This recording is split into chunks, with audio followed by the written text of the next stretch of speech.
घात वाली संख्याएं आ गई हैं, तो अब कैसे करेंगे हम, तब उनका मैसेपा या लेसेपा कैसे निकालेंगे। तो ध्यान रखिएगा, जब घात वाली संख्या में जब हमें घात दी जाती है तो एलसीएम कैसे निकाला जाता है। अगर घात किसमें हो, धनात्मक हो, धनात्मक यानी कि प्लस के अंदर हो, धनात्मक घात होगी तो एलसीएम के लिए हम क्या करेंगे, बड़ी घात वाली संख्या, बड़ी घात वाली संख्या, और एचसीएफ के लिए क्या रहेगा हमारे पास में, छोटी घात वाली संख्या रहेगी। और अगर घातें क्या होंगी, ऋणात्मक,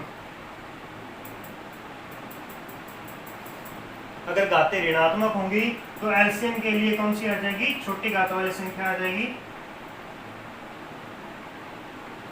और एचसीएफ के लिए क्या आ जाएगी, बड़ी घात वाली संख्या, बड़ी घात वाली संख्या आ जाएगी। क्या क्यों आएगी, मतलब क्या कारण है इसका, तो मैं आगे आपको बताता हूँ, पहले हम देख लेते हैं इसको। ये कौन सी धनात्मक घातें हैं, प्लस की घातें हैं, तो एलसीएम के लिए कौन सी आएगी, बड़ी घात आएगी, और हमें क्या ज्ञात करना है, मैसेपा ज्ञात करना है, तो छोटी घात वाली संख्या हम निकालेंगे यहाँ पे। तो देखिए जरा, इन संख्या में 2 की घात यहाँ पे 3 है, 2 की घात 2 है, और इसमें 2 की घात 1 है, तो हमारे पास में इसका मैसेपा के लिए 2 की कितनी घात आएगी, तो 2 की घात 1 दिया जाएगा। उसके बाद में 3 की घात 2 है, 3 की घात 1 है, 3 की घात 4 है, तो छोटी घात कौन सी हुई, 3 की घात 1। उसके बाद में 5 की घात 3 है, 5 की घात 2 है, 5 की घात 4 है, तो 4 2, तो कौन सी हुई, छोटी, छोटी कौन सी है, 2 वाली। उसके बाद में 7 की घात 2, 7 की घात 1, और इसमें 7 नहीं है, तो ध्यान रखिएगा। तो अब हमारा आंसर कितना रहेगा, यही खाली हमारे पास में आंसर रह जाएगा, ये वाला देखिए आंसर आ रहा है हमारे पास में, यानी कॉमन संख्या। मैसेपा आपको मैंने पहले बताया है, एचसीएफ कॉमन संख्या होती है, तो यही कॉमन संख्या है, और कॉमन नहीं है, 7 तीनों में कॉमन नहीं है, तो 7 इसके अंदर नहीं आएगा। क्लियर, तो ये आ गया हमारे पास में मैसेपा। अब ये मैसेपा जो है, अब इसका तीनों संख्याओं में भाग जा रहा है। मैसेपा किसे कहते हैं, वह बड़ी से बड़ी संख्या जिसका दी गई संख्याओं में भाग जाए। अब 2 की घात 1 है, तो उसका 2 की 3 में भाग जाएगा, तो 2 की 3 कितनी होती है, 8, 8 में 2 का भाग जाएगा, इस प्रकार से भाग जाता है इसके अंदर। आगे देखें, अब हमें ज्ञात करना है इसका एलसीएम, लेसेपा ज्ञात करना है, तो क्या करेंगे, लेसेपा के लिए कौन सी बड़ी घात अपने को चाहिए होगी। तो देखिए जरा, 2 सभी में है, 2 इसमें है, 2 की 4 है, इसमें 2 नहीं है, इसमें 2 की 10 है, तो यहाँ 2 आएगा या नहीं आएगा, तो यहाँ 2 आएगा, 2 की 10, 2 की 10 आएगी, ठीक है। उसके बाद में 3 की घात 6 है, 3 की 8, 3 की 5, तो 3 की 8 आएगी। उसके बाद में 5 की घात 3, 5 की 9, तो 5 की 9 इसमें आएगी। उसके बाद में 7 उसमें नहीं है, कोई दिक्कत नहीं है, 7 की घात 5, तो 7 की घात 5 आएगी, 11 की घात 4, 11 की घात 4 आएगी। यानी एलसीएम के लिए हमें सभी संख्याएं चाहिए होती हैं, क्योंकि एलसीएम क्या कहता है, वह छोटी से छोटी संख्या, वह छोटी से छोटी संख्या जिसमें दी गई संख्याओं का भाग जाए। तो अब इस संख्या का इसमें भाग जा सकता है, क्योंकि 2 की 4 है, तो 2 की 10 में भाग तो जाएगा, 2 3 की 6 है, तो 3 की 8 में भाग जाएगा, 5 की 3 है, तो 5 की 9 में भाग जाएगा, एलसीएम आ जाएगा। आपने मुझे इसी प्रश्न का एचसीएफ ज्ञात करके बताना है, आपने एचसीएफ ज्ञात करके उसको कमेंट बॉक्स में बताना है, बताना मत भूलिएगा। चलिए आगे बढ़ते हैं।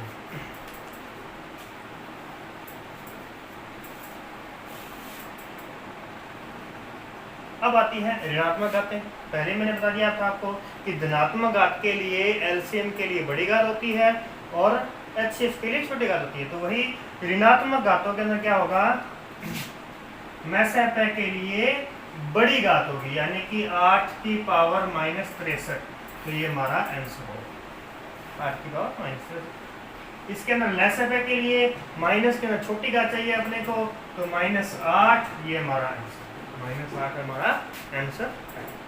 क्लियर, कितना दिया। अब बात आती है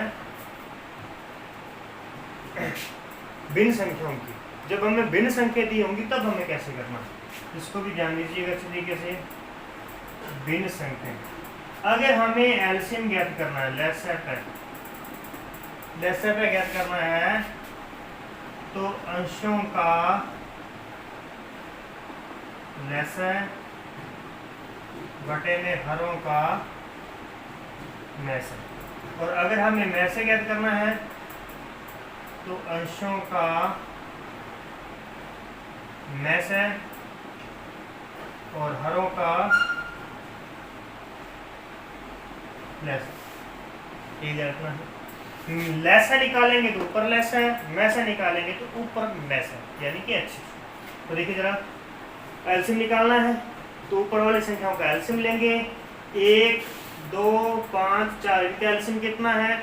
तो 2 का भाग 4 में जा रहा है, 2 को काट देते हैं, बाकी सबको गुना कर लेते हैं। तो देखिए जरा, 4 5 20, तो हमारे पास में ऊपर क्या आएगा? 20 आएगा। और नीचे क्या आएगा? नीचे वाली संख्याओं का आपने क्या लेना है? मैसय लेना है। मैसय यानी कि कॉमन संख्या। तो कॉमन कौन सी है? 3 9 6 27। कॉमन कौन सी है? जल्दी से बताएंगे कॉमन कौन सी है? कॉमन 3 है।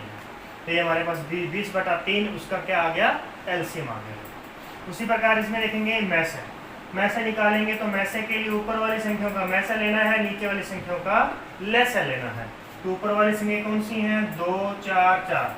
अब इसमें मैसय, मैसय यानी कि बड़ी से बड़ी कॉमन संख्या। तो कॉमन कौन सी है? कॉमन 2 ही है, सभी में 2 कॉमन है, तो 2 ऊपर आएगा। और नीचे वाली संख्या क्या है? अलग अलग हैं और उनका हमें एलसीएम निकालना है। तो एलसीएम के लिए क्या करेंगे? हम इनको सभी को आपस में मल्टीप्लाई कर देंगे। 7 × 35, 35 किया 105। तो हमारा आंसर आ जाएगा 2/105। तो इस प्रकार से आप ध्यान रखिएगा।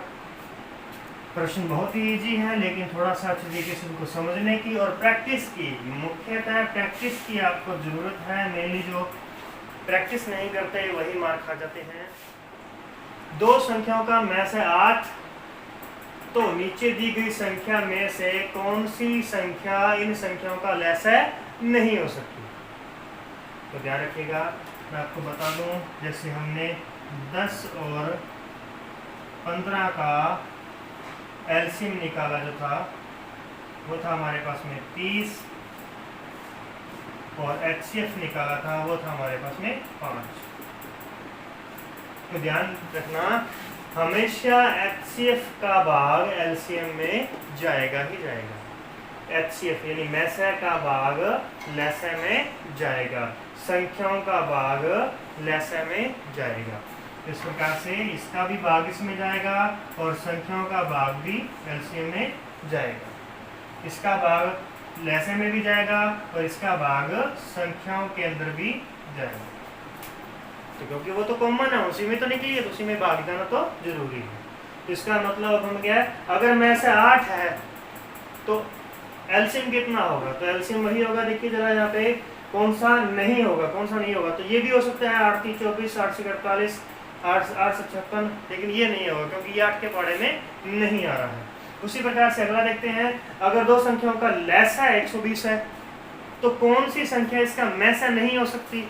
तो मैसय कौन सी नहीं हो सकती? जिसका भाग उसमें नहीं जाएगा वो नहीं हो सकती। 8 का भाग जा रहा है, 12 का जा रहा है, 24 का जा रहा है, लेकिन 35 का भाग नहीं जा रहा, तो 35 का मैसय नहीं हो सकता। अब बात आती है हमारे पास में अनुपातों की। ध्यान रखिएगा, ये इंपॉर्टेंट है। 2 संख्याओं का अनुपात 15 और 11 है, यदि उनका मैसय 13 है तो वो संख्याएं कौन कौन सी हैं? वो संख्याएं कौन कौन सी हैं? वही एग्जाम्पल लेते हैं, जैसे मैं एग्जाम्पल लेता हूँ 20 और 25। ये 2 संख्याएं हैं, 20 और 25 2 संख्याएं हैं, इनका मैसय कितना आएगा? मैसय यानी कि कॉमन संख्या कितनी है? तो जिसका दोनों में भाग जाता हो, तो दोनों में भाग जाता है 5 का। 5 का भाग दिया 20 में कितना आया? 4। 25 में दिया तो कितना आया? 5। अब दोनों में कोई संख्या कॉमन नहीं है, तो अब कोई भी संख्या कॉमन नहीं है, तो ये दोनों संख्याओं के क्या कहलाएंगे? अनुपात कहलाएंगे। कि इन दोनों संख्याओं, जैसे हम कह देते हैं कि राम की आयु 20 वर्ष है, श्याम की आयु 25 वर्ष है, तो दोनों की आयु में अनुपात कितना है? अनुपात उसे ही कहते हैं जब हम कॉमन संख्याएं हटा देते हैं। उसमें से कॉमन 5 हटा दिया तो बचा है 4 5, ये 4:5 है, तो यही अनुपात कहलाएंगे। अब बात आती है एलसीएम की, कि एलसीएम कैसे निकलेगा? क्योंकि ये तो क्या आ गया हमारे पास में? ये तो आ गया हमारे पास में मैसय है, यानी कि एचसीएफ आ चुका है।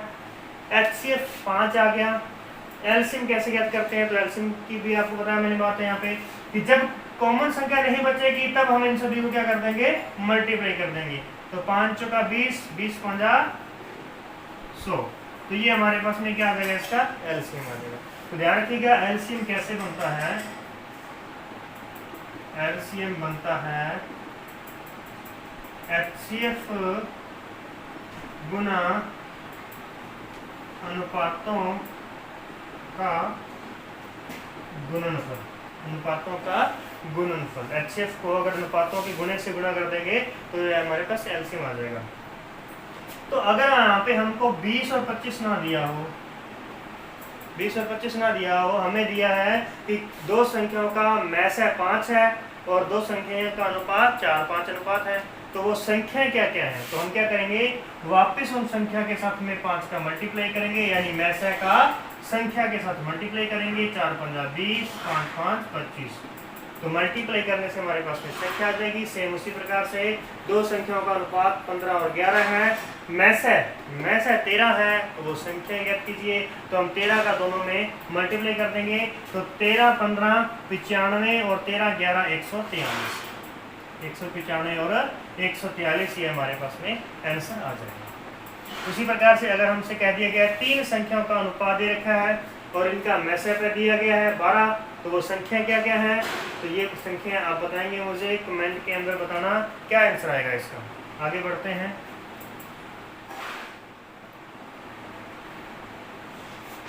आगे चलिए देखिए जरा, दो संख्याओं का अनुपात 2 3 है तथा इसका लेस है 48 48 दिया है, तो इन संख्याओं का योग कितना होगा? इनका योग क्या है?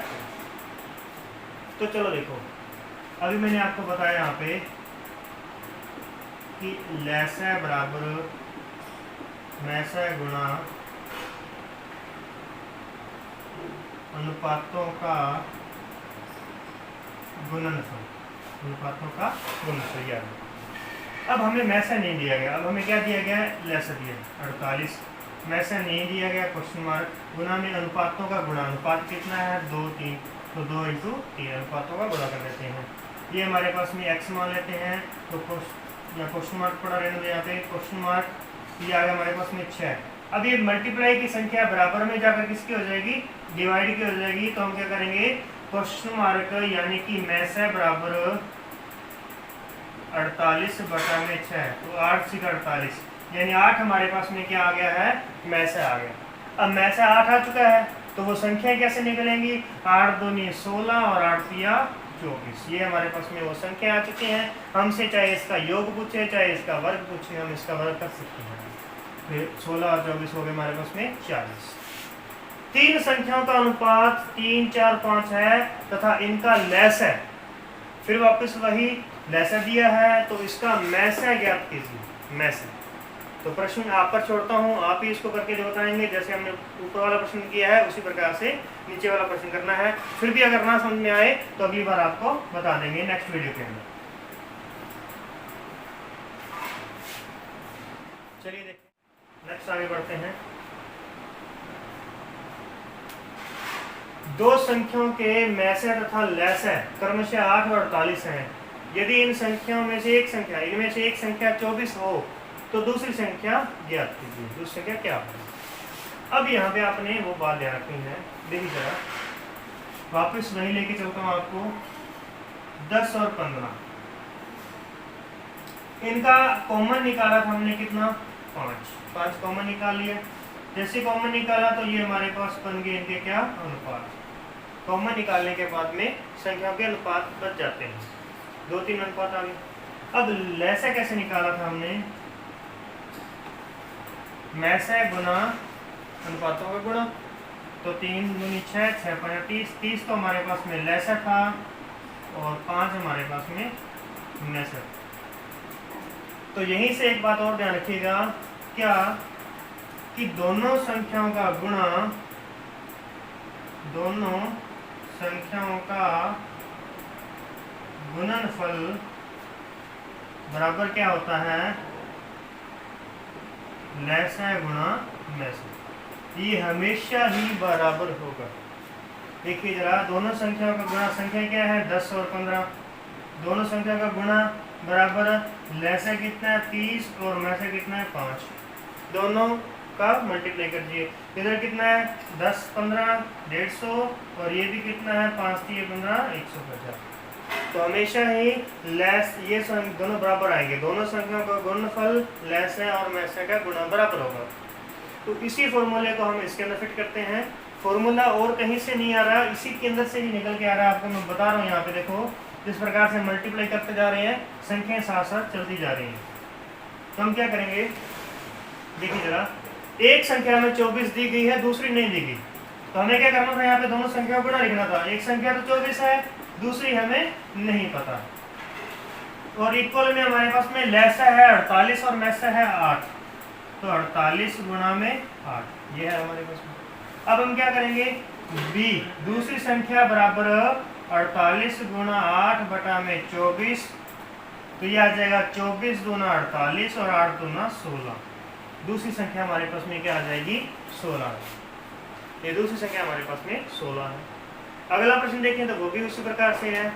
दो संख्याओं का गुणनफल 1500 है, दो संख्याओं का गुणनफल, दोनों संख्याओं का गुणनफल हमें दिया गया है 1500 बराबर, इनका मैसा दिया है 10, तो लैसा ज्ञात कीजिए, यानी इस दोनों में से एक दिया है, लैसा हमें ज्ञात करना है, मैसा हमें दिया गया है 10, तो यही 10 मल्टीप्लाई का है, इधर आकर के डिवाइड का हो जाएगा, तो ये 1 0 से 1 0 कट जाएगी, ये हमारे पास में बचेगा 150। क्या आ जाएगा, इसका लैसा आ जाएगा, ये हमारे पास में